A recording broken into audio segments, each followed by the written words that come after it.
لیکن بعض ایسے بھی لوگ ہیں جن کا کہنا یہ ہوتا ہے کہ بغیر سمجھے پڑھنے کا کیا فائدہ ہے، سمجھ کر پڑھنا چاہیے، سمجھ کے پڑھنا چاہیے۔ کون سمجھے گے قرآن کو سمجھنا، اس کو سمجھنا کی مہارت، اس کے سمجھنے کا حق کس کو حاصل ہے؟ ہاں، قرآن کو سمجھ کر پڑھنے کا مطلب یہ ہے کہ ہم کسی ماہر مفسر کی تفسیر لے لیں، اس کو پڑھ لیں۔ لیکن جو بندہ عربی زبان نہیں جانتا، جس کو اردو صحیح نہیں آتی، جو رومن میں قرآن پڑھتا ہو یا پھر قرآن عربی میں پڑھتا ہو، تفسیر اس کو سمجھ میں نہیں آتی، کیا وہ قرآن کو پڑھے گا معنی کے ساتھ، تفسیر کے ساتھ؟ اس کو تو یہ کرنا ہوگا کہ جہاں تفسیر چل رہی ہے، جہاں قرآن مجید کی تفسیر علماء اکرام کر رہے ہیں، وہاں پر جا کر قرآن مجید کی تفسیر سنیں۔ کیونکہ ہم جس دور میں گزر رہے ہیں، جس زمانے میں گزر رہے ہیں، یہ فتنوں کا دور ہے، یہ بڑے فتنوں کا دور ہے۔ یہاں پر منمانی تفسیریں بھی کی جا رہی ہیں۔ ہم جب سوشل میڈیا کو دیکھیں گے، اس کو سنیں گے، ماشاءاللہ سب لوگ اس سے واقف ہیں۔ ہمیں جب دین کی کوئی بات لینی ہے تو ماہرین سے لیجئے، علماء اکرام سے لیجئے، ایسے لوگوں سے نہیں جو صرف تفسیر پڑھے ہیں یا پھر جو اردو بھی نہیں جانتے اور جن کو تفسیر کی صحیح معنی نہیں معلوم۔ قرآن مجید کی تفسیر کا حق اصل تو اس کو حاصل ہے جو عربی زبان پر ملکہ رکھتا ہو، جو عربی زبان میں ماہر ہو، جس نے نحو و صرف کو پڑھا ہو، جو عربی زبان کی مہارت رکھتا ہو، اس کے معنی اور مطالب کو سمجھتا ہو۔ عربی کے اندر بعض دفعہ الفاظ ایک ہی ہوتے ہیں، اس کے معنی الگ ہو جاتے ہیں، اس سے پہلے کے لفظ کی وجہ سے، اس سے پہلے کے حرف کی وجہ سے کبھی آیت کی تفسیر بعد میں کی جاتی ہے۔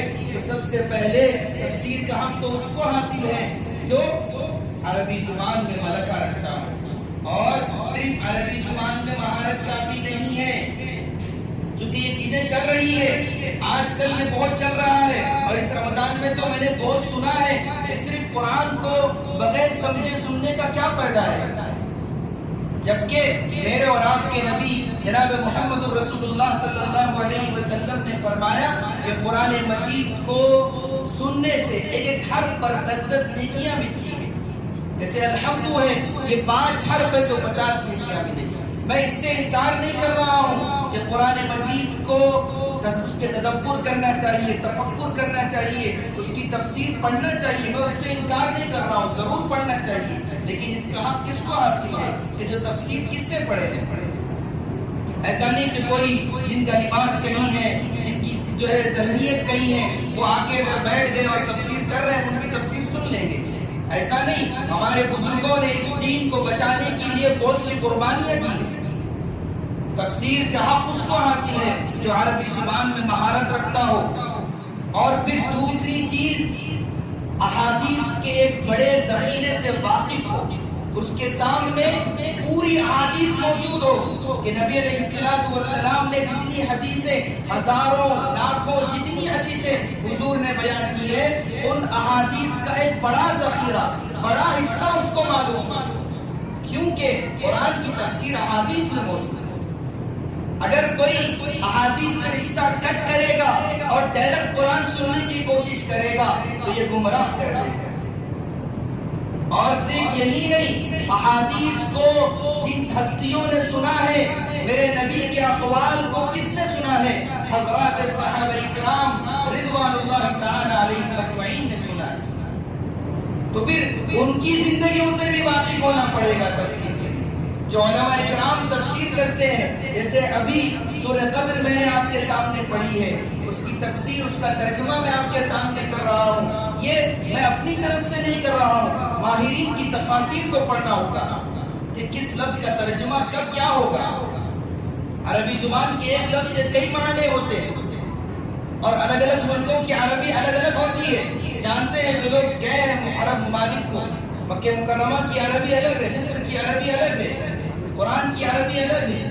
تو یہ ایک چیز آ گئی تھی درمیان میں بتا رہا ہوں کہ قرآن کی عظمت، جو جن لوگوں نے قرآن مجید کو سنا ہے، یہ بہت مبارکباد کے لائق ہے۔ لیکن صرف سننے کے ساتھ ساتھ ہم ایسی کوشش کریں کہ ہمارے شہر کے اندر اگر کہیں تفسیر ہو رہی ہے کسی عالم دین کی یا ہمارے پاس جو تفسیر ہوتی ہے جب بھی تو ہم اس میں بیٹھیں اس کو سنیں اور اس کو سن کر اپنی زندگی میں تبدیلی لانے کی کوشش کریں. قرآن مجید سے گہرا رشتہ ہونا چاہیے. آج قرآن مجید سے رشتہ نہ ہونے کی وجہ سے ہم لوگ طرح طرح کی جو ہے مظالم ہمارے اوپر اٹھائے جا رہے ہیں. ہم لوگ بہت پریشان کن اور پریشانی والے حالات میں. کیوں؟ کیونکہ قرآن مجید سے ہمارا رشتہ کٹ گیا ہے. میں ہونا تو یہ چاہیے کہ سال بھر قرآن مجید کو روزانہ پڑھنے کا معمول ہونا چاہیے. روزانہ ایک پارہ پڑھے, روزانہ آدھا پارہ پڑھے. ہوتا کیا اس سے؟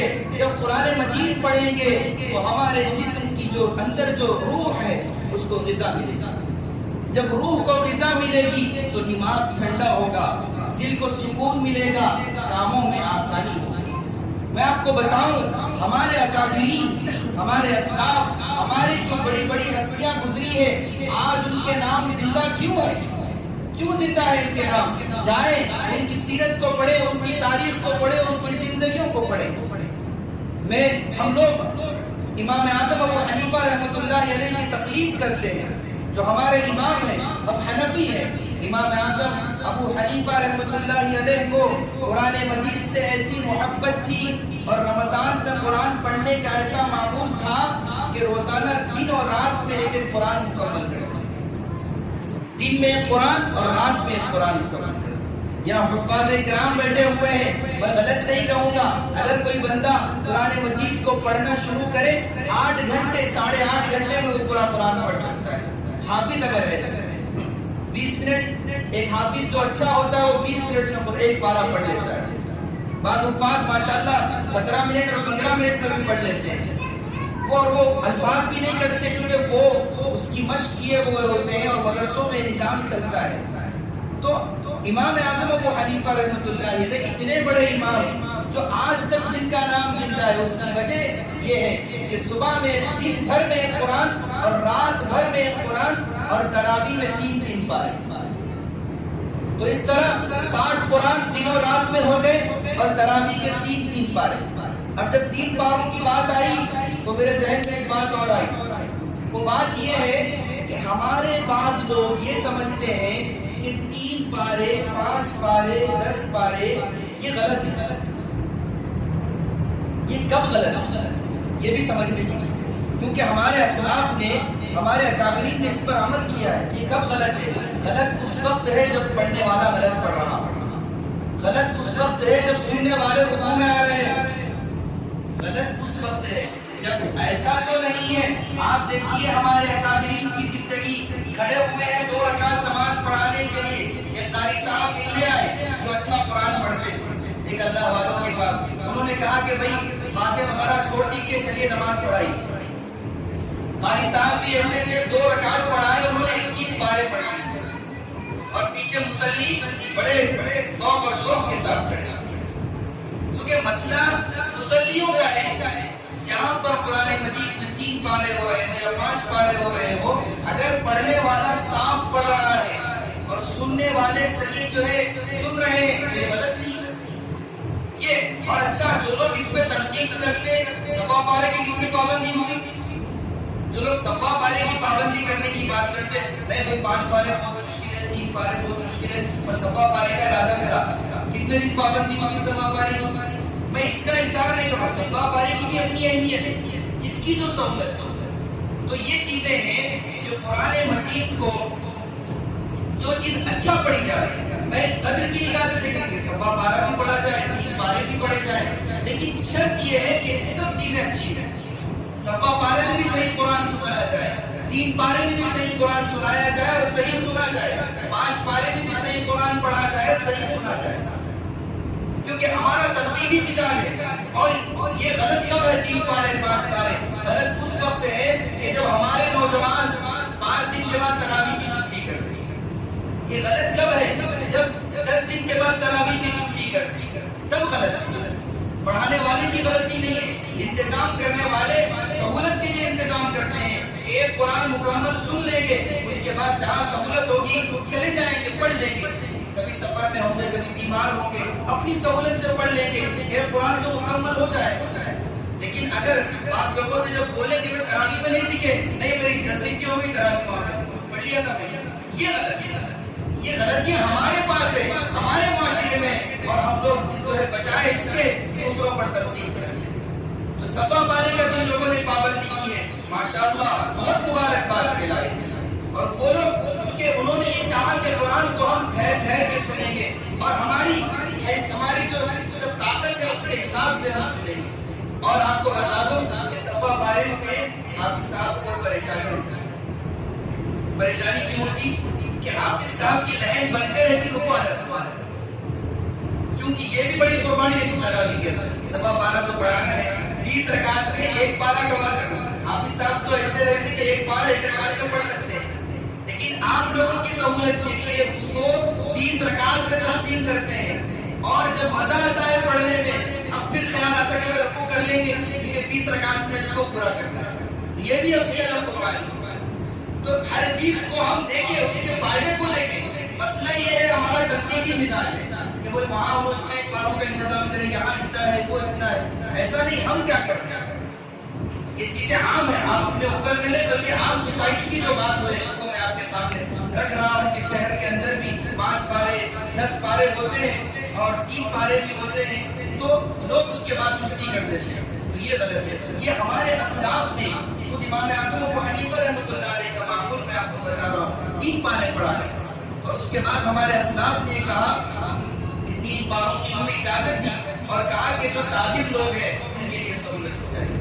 تو بات یہاں سے نکلی تھی کہ اللہ والوں کا نام اس لیے زندہ ہے، قرآن سے ان کو محبت۔ ہم لوگ شیخ الحدیث حضرت مولانا زکریا علیہ الرحمہ کا نام بار بار سنتے ہیں، جب ہم ان کی زندگی کو پڑھیں گے ان کے بارے میں آتا ہے کہ رمضان تو رمضان، غیر رمضان کے اندر، رمضان کے علاوہ میں جب وہ سفر میں نکلتے تھے تو ایک قرآن پڑھنے لکھا ہے ایک مصنف نے حضرت شیخ الحدیث رحمۃ اللہ علیہ کے بارے میں، حضرت زکریا علیہ الرحمہ کے بارے میں جن کی فضائل اعمال ہے، جنہوں نے اس عظیم کتاب کو لکھا ہے، ان کے بارے میں آتا ہے کہ آپ کو راجستھان جانا تھا دہلی سے شاید، تو سفر کے اندر 25 پارے پڑھے، اور پھر ایک جگہ 3 دن کا تبلیغی اجتماع تھا، تو ان 3 دنوں میں آپ نے تقریباً 5-6 قرآن مکمل کر دیے، چلتے پھرتے قرآن پڑھنا، قرآن سے محبت ہو گئی۔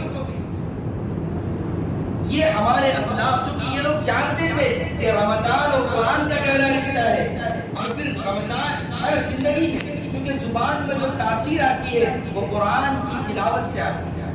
ہم لوگ سنے ہیں ایک عظیم نام ہر کوئی جانتے ہیں، حضرت مولانا عابد علی خان صاحب، جن کی زبان میں بڑی تاثیر تھی، اس تاثیر کو جب ان کے انتقال کے بعد جب تعزیتی جلسہ ہوا، اس کے اندر حضرت مفتی تجمل حسین قاسمی صاحب دامت برکاتہم نے کہا کہ عابد خان صاحب سے ان کا گہرا تعلق تھا، تو انہوں نے کہا کہ حضرت کا یہ معمول تھا کہ جب تک 5-6 پارے نہیں پڑھتے تھے بیان نہیں کرتے۔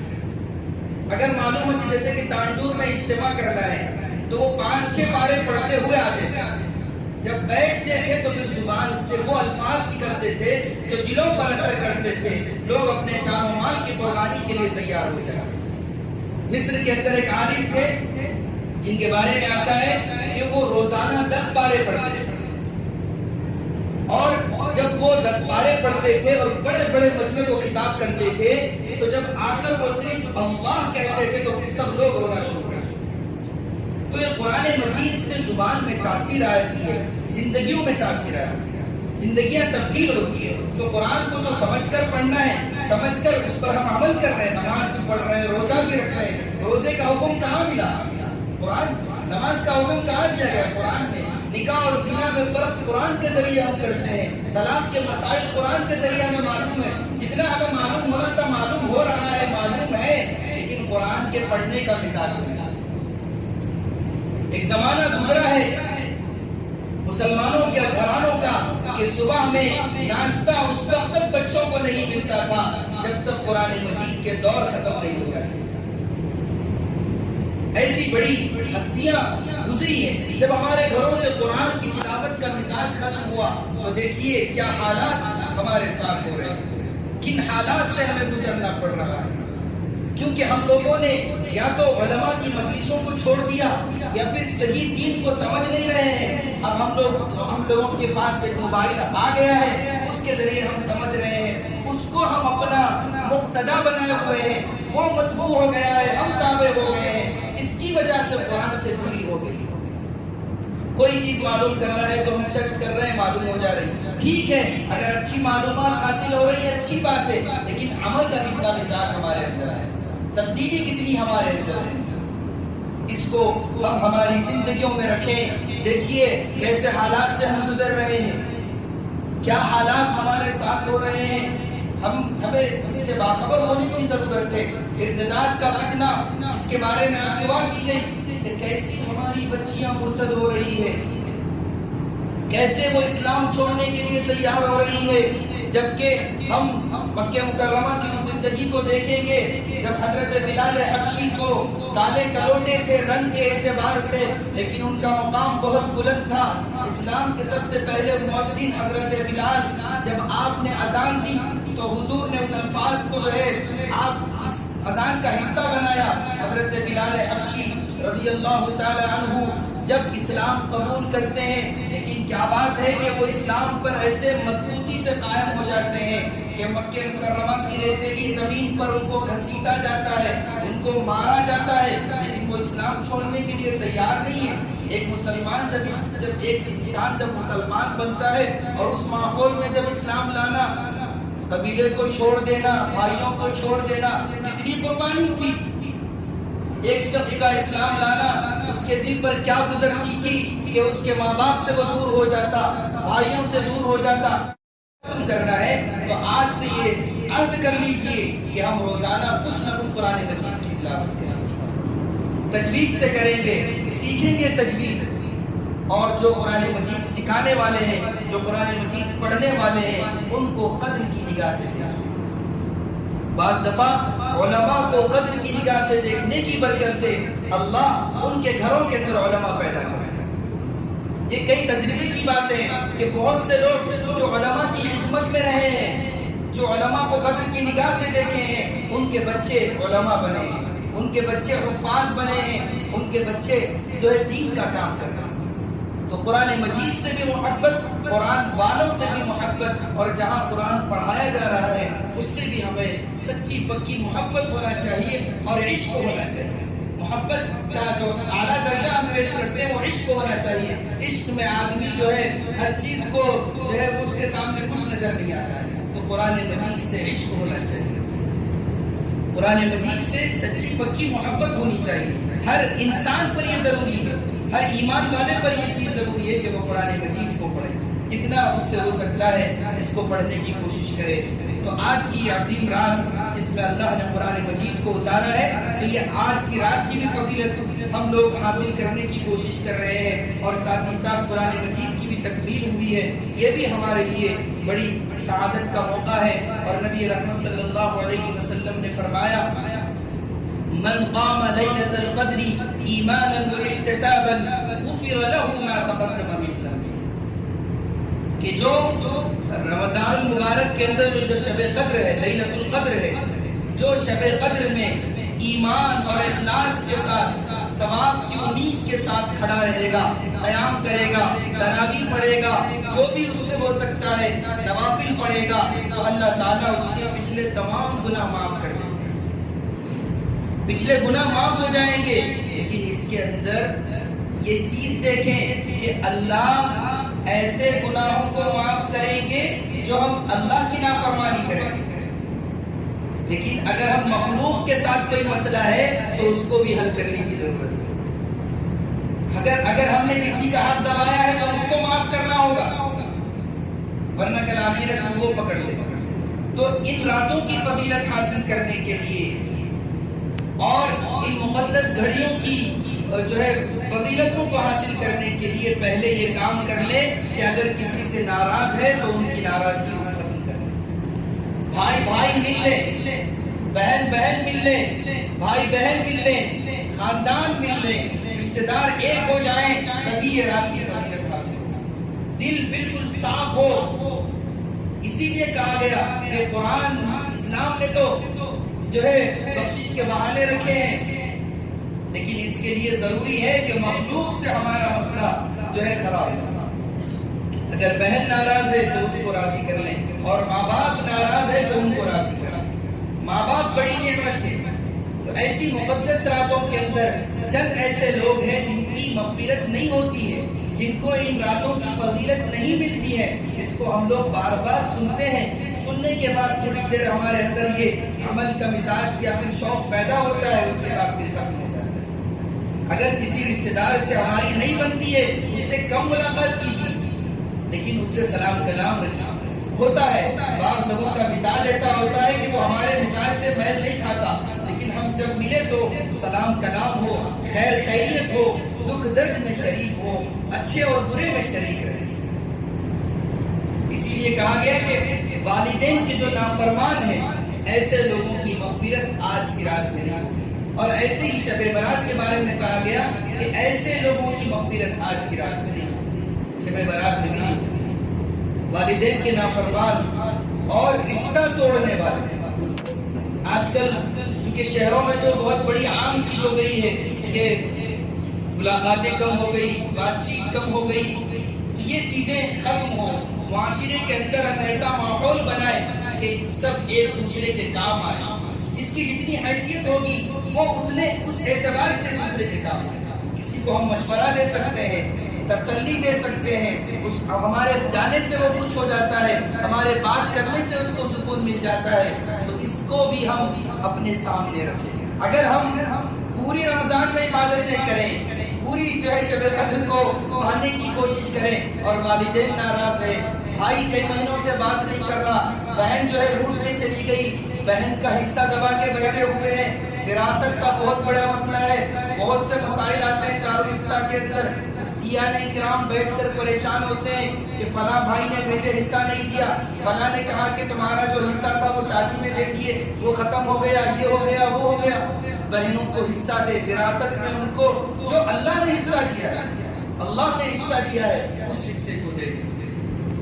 اس تمام چیزیں ہیں، بہن کا مقام کیا ہے؟ ہم لوگ بار بار سنتے ہیں، نبی علیہ السلام جیسا نبی، اتنا عظیم نبی، جب آپ کو اس بات کا علم ہوتا ہے کہ آپ کی بہن آئی ہوئی ہے، حضرت شیما کے بارے میں ہم لوگوں نے سنا ہے کہ آئی ہوئی ہے، اور وہ بھی دودھ شریف بہن ہے، لیکن جب آپ کو اس کا علم ہوتا ہے، حالانکہ وہ مخالف لوگوں میں تھے، لیکن جب آپ آئے تو حضرت نبی علیہ السلام نے آپ کے لیے چادر بچھائی، اور سب سے اچھی چادر بچھائی، اور اسلام کی دعوت دی، اور اسلام کے اخلاق پیش کیے، اور اپنی بہن کو جب آپ نے ودا کیا، رخصت کیا، تو ڈھیر سارے اس زمانے میں جو بھی تحفے تحائف تھے آپ نے اس کو دی۔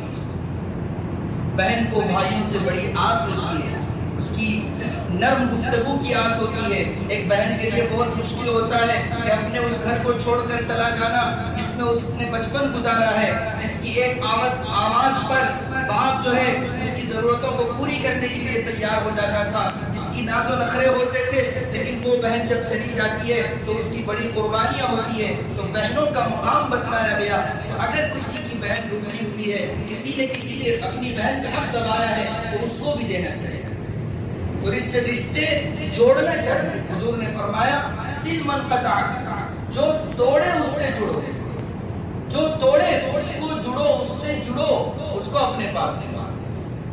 ایسے ہی جو نشہ کی چیزیں استعمال کرتے ہیں، شراب کے عادی ہے، آج کل تو نشہ کی کئی قسمیں ہیں، ایسے جو نشہ کی چیزیں استعمال کرنے والے ہیں، جن کی عادت بن چکی ہے، معمول بن چکا ہے، فطرت بن چکی ہے، تو پھر ایسے لوگوں کی مغفرت نہیں ہوتی۔ ہاں اگر کوئی شراب کا عادی ہے، نشہ کا عادی ہے، اگر وہ سچی پکی توبہ کر لیتا ہے تو پھر اس کا معاملہ ختم۔ ایسا نہیں کہ یہ گناہ ایسے ہے کہ اس کی معافی ہی نہیں، ایسا نہیں، اگر توبہ کر لے تو پھر اس کی معافی۔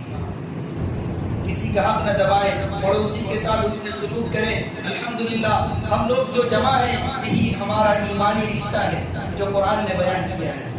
جس رشتے کی مضبوطی کا عالم یہ ہے کہ اللہ نے فرمایا انما المؤمنون اخوہ، ایمان والے آپس میں بھائی بھائی ہیں. اس عظیم رشتے کی بنیاد پر ہم لوگ یہاں جمع ہے. حضور نے فرمایا مثل المؤمنین فی توادهم وتعاطفهم وتراحمهم کمثل الجسد الواحد. ایمان والے کی مثال آپس میں محبت، آپس میں رحم، آپس میں مودت، آپس میں ایک دوسرے کا خیال کے لیے ایسا ہے جیسے ایک جسم کی طرح. جیسا ایک جسم ہوتا ہے جسم کی طرح. مثلا اگر جسم کے کسی حصے میں اگر تکلیف ہوتی ہے تو پورا جسم بے چین ہو جاتا ہے. کوئی آپ سے یہ نہیں کہے گا کہ بھائی انگلی میں درد ہو رہا ہے تمہارے آنسو کیوں نکل رہے ہیں، بے چین کیوں ہے؟ کیوں؟ کیونکہ سب جانتے ہیں کہ یہ درد جو ہوگا پورے جسم کو ہلا کر رکھے. تو ایمان والے کی مثال ایسی ہے کہ اگر کسی مسلمان کو تکلیف ہو تو اس کو ایسی تکلیف نہیں چاہیے. ہمارا معاملہ کیسا ہے کہ ہم اپنے بھائیوں کو دھوکہ دے رہے ہیں.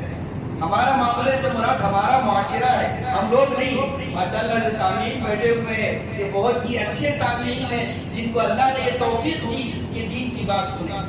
ورنہ تو بہت سی جگہوں پر ایسا ہوتا ہے کہ اتنے لوگ بھی نہیں بیٹھتے. شب قدر کی فضیلت کا مطلب ہمارے سوسائٹی میں، ہمارے گھروں میں یہ ہے کہ اچھے کپڑے پہن کے آئے اور عشاء کی نماز پڑھے اور پھر نکل جائے، وہ دعا تراویح پڑھ لے اور اس کے بعد پھر چلے جائیں.